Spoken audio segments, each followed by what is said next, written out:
Hello, this is Phoenix for Holistic Transformation with the Astrology Report for the 8th to the 14th of July 2021. I hope everyone's doing alright this week. We've had a few things going on that have kind of haywired us. We've also had the Sirius Gateway between the 3rd and the 7th, which has been an interesting one. I've received quite a bit of kind of downloady information, new awareness, which was quite interesting. Let's move on to this week's Astrology Report. Here we go. So here we are with the 8th to 14th of July 2021 themes for the week. We have the new moon energy in Cancer, which is maternal, caring and creative energy. Lilith enters the critical degree in Taurus, which I go into at the end, and she squares Jupiter, trines Pluto. It's unconscious, shadow, sexual energy in abundance this week. Mars and Venus have this union in Leo with some lunar assistance, and that's adding to the Lilith critical degree. They kind of go hand in hand. And of course we have 4 planets currently retrograde, with Chiron about to go retrograde on the 15th. The shadow healing aspects. The ego is still asking for help, the Chiron wound, and that's going to be re-examined next week. Materialism, sexuality, relationships are intensely challenged with Lilith in Taurus, and Mars, Venus in Leo, and Pluto trining Lilith. There's a lot going on. And what is the theme for a while now? Our boundaries, relationships with authority, our deep understandings, comprehension of our stories, all under review with the retrogrades. The veil is lifting as we go further on. This week has been quite a revelation to me, with certain people, certain movements, certain actions from the media. I've found it to be quite a revelation so far, and I'm sure it's going to continue. Now, I wanted to get your opinion. I tried a different chart set. Do you see that? Don't know if it really makes any difference to anyone, but does this look better than my current setup? I'm not sure, because although it shows everything where it is, the aspects are really tiny. So if you want to let me know in the comments what you think, I can make a decision and move on over these next few weeks. Here's the main chart for today, taken at 11:11 AM, which we will go into in depth in a moment. And just to run through the chart: Sun in Cancer at 16 degrees, the Moon in Gemini at 28, Mercury Gemini 25, Venus in Leo at 13, Mars in Leo at 16, Jupiter retrograde in Pisces at 1 degree, Saturn in Aquarius retrograde at 11 degrees, Uranus Taurus 14, Neptune in Pisces retrograde 23, Pluto in Capricorn 25 retrograde, Lilith in Taurus 28 degrees, and Chiron Aries 12. Aspects being Sun sextiles Uranus and squares Chiron, the Moon trines Jupiter conjunct Mercury, Moon squares Neptune, Venus conjunct Mars, Mars Venus opposite Saturn, Mars Venus square Uranus, which is that T-square, Saturn squares Uranus, Venus trine Chiron, Jupiter squares Lilith, and Lilith trines Pluto, with the 4 retrograde planets. Let's take a look at today in depth. The Sun moves forward and advances towards that full opposition with Pluto that I guess is going to be around 10 to 12 days away now. That's a big cardinal opposition that's coming our way. And I believe it happens around a week after the full moon, which is on the Leo Aquarius spectrum, but I'm digressing already. So let's get back on point. The Gemini moon stays here for another day before she moves into Cancer, and that new moon occurs on Saturday morning, which I will get to, as that's an interesting day in its own right. This morning the Gemini moon is conjunct Mercury, which lasts for most of the day. A good combination for communicating our thoughts and our feelings, but, and I know there's usually a but, the moon also squares Neptune on that Pisces retrograde spectrum. This can bring up feelings and emotions, time for some of that old shit to come out, to process. Perhaps a good time to talk things out with the Mercury conjunction. Venus and Mars are like brother and sister right now in Leo, and they're trying to get along and let the loving and active self glide their way through this alignment. The opposition is that flipping T-square, present as part of that ongoing Saturn and Uranus squaring. Saturn retrograde in Aquarius is moving away from the siblings, but it's still strong energy, with the confident children strutting up against the authority. You can't tell me what to do, and the authority is slapping back, yes we damn well can. And I suppose the analogy is like it's a family squabble, with Uranus, the awakener in Taurus, also being part of it, just being that third party that chips in with opinions that can be helpful and also disruptive. Did you see this? Did you see that? And with Leo, Aquarius and Taurus all present here, once again, Scorpio is missing. So perhaps it's time to get hold of that deep emotional self and deep dive into what is really going on this week with you and others. If this stuff is coming up and it needs clearing and it needs talking about, this could be time to do it. Some of us like to do it on our own, some of us need to talk out with others, and just remember to ask for help if you need it.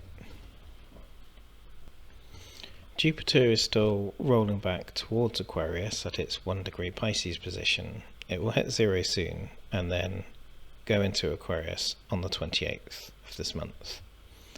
This check back in the retrograde questions your understanding. It's the expansion planet and it's saying to look again. The two other retrogrades are Neptune and Pluto. They're completing this great review period that's going on right now. I mean, it's not exceptionally special, but it really does feel timely right now. And we have Chiron there in the background. Hey, you want to check your wounds? Cool, bro. That goes retrograde next week. Lilith, meanwhile, is almost at the critical degree in Taurus. Dun dun dun! And we'll go into that later on at the end of this video. The second day I've selected is the morning of the 10th of July, 2:16 AM Saturday morning or Friday evening on the east coast of the United States. I've chosen this because that's when the new moon occurs, and we also have this interesting movement of Lilith. So the rundown is the Sun in Cancer at 18 degrees, Moon also Cancer 18 degrees, that conjunction is the new moon. Mercury 27 degrees in Gemini, Venus 15 degrees in Leo, Mars 17 degrees in Leo. Jupiter is the same, Saturn the same, Uranus the same, Neptune, Pluto all the same. Lilith has moved into the 29th degree, that final, well, it's the 30th degree, but we call it 29 because we start the counting at 0. Lilith's in the critical degree, Chiron in Aries at 12. So we have that Sun-Moon conjunction, we have the Sun sextiling Uranus and trining Neptune, Mercury squares Neptune, Mercury trines Jupiter. This T-square lessens now because of Saturn. Saturn squares Uranus, Mars and Venus square Uranus, Jupiter square Lilith. Pluto trines Lilith, Lilith is in Taurus in the critical degree for retrograde planets. So we move on in depth on this. So the second day for you in depth, Saturday, 2:16 AM, the exact moment of the new moon, and simultaneously almost the point Lilith going critical in Taurus. The moon is now conjunct the sun at 18 degrees in Cancer, so that's the new moon. Mercury is advancing. Venus and Mars in Leo are getting closer together. Venus will pass Mars and move into Virgo 7 days before Mars does. So it's going to overtake it from the conjunction. It's funny, things might feel like they're actually speeding up right now, but I've read Neil deGrasse Tyson's tweet that we're slowing down a little in relation to the sun right now. So perception's everything, right? Neptune retrograde is active. It's squaring Mercury, which gives off very differing vibes. Mercury is now looking right at the Awakener. Mercury, also Hermes, and the being tote. It's about records, recordings. And Neptune screams out to look again. Truth will out, eventually. And some will come out for us here. Mercury also trines Jupiter. The trining with Jupiter is encouraging learning and expansion, so it can take on the challenge from Neptune, seek and you shall find. All in all, this second date here is looking at the beginning of the next chapter. Cancer set home roots, which can include leaving home and sorts family, whilst there's great mystery and higher learning to be found. It's right there, and you can pluck a way to find it. The choice, as always, is going to be up to you. And with the new moon, if you're doing any rituals, just remember to be specific when sowing seeds on any new moon ritual, and also that know that the seeds planted don't always fruit immediately, so don't lose faith if the thing hasn't happened yet. Keep watering, keep going. If it's meant to be, you will manifest. And the story for the remainder of the week, because obviously that's the first, really that's the first 3 days, and there's still stuff happening as this week goes on.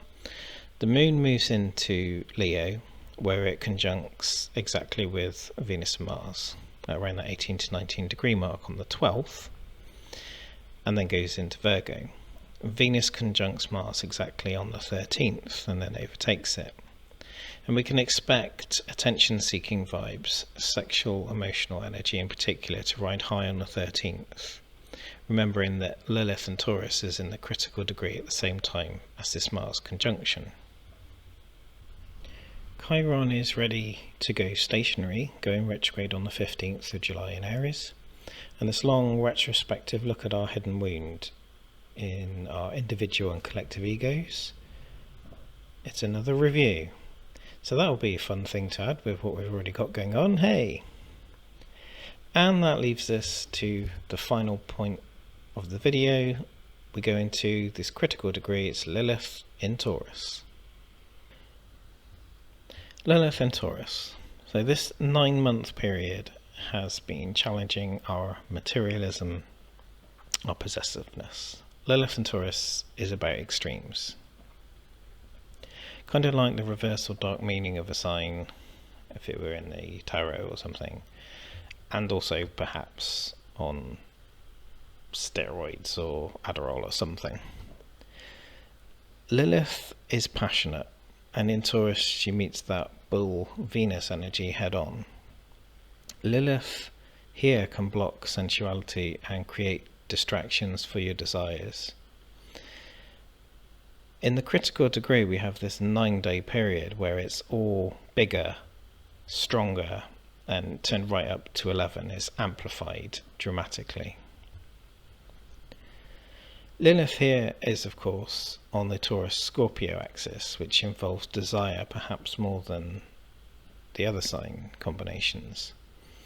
With desire can come shame and guilt for wanting these things. Lilith was shamed for being her true self, not being complicit, not submitting herself to Adam or the patriarchy's will, as the story goes. And we still witness the shaming of women for their sexuality much more than we do for men, even in 2021. And at this time, the black moon may seem like it's sending out mixed signals, mixed feelings that you're picking up on. I want, I desire. Oh, the shame, I feel guilty now. And for Saturday, it's coupled with the new moon and the sun together in Cancer, which is a sign of family, and the moon, its emotional charged femininity. And Pluto trines Lilith, which amplifies the sexual and mysterious side of ourselves. So it could be that we're coming to understand and accept our deeper sexual side of the core being that we are in Lilith and Taurus. It might be that you cry or you feel shameful, but remember, if that is genuinely the real you, it is not something to be ashamed of. If it is the true self, loving the self will include loving this aspect of you. And Jupiter squares the black moon too, which is expansion and learning, and that falls into this accept yourself, accept what you are, accept who you are position of this critical degree in Taurus. Lilith in Taurus natives, beware, because it can affect you more deeply than others. And then Lilith will move into Gemini on the 18th, where she moves from the body and sensuality into the mind. Sapiosexual, anyone? Anyway, that will be a story for next week as Lilith moves into Gemini. And this is Phoenix saying thanks for watching, and see you next week. Cheerio!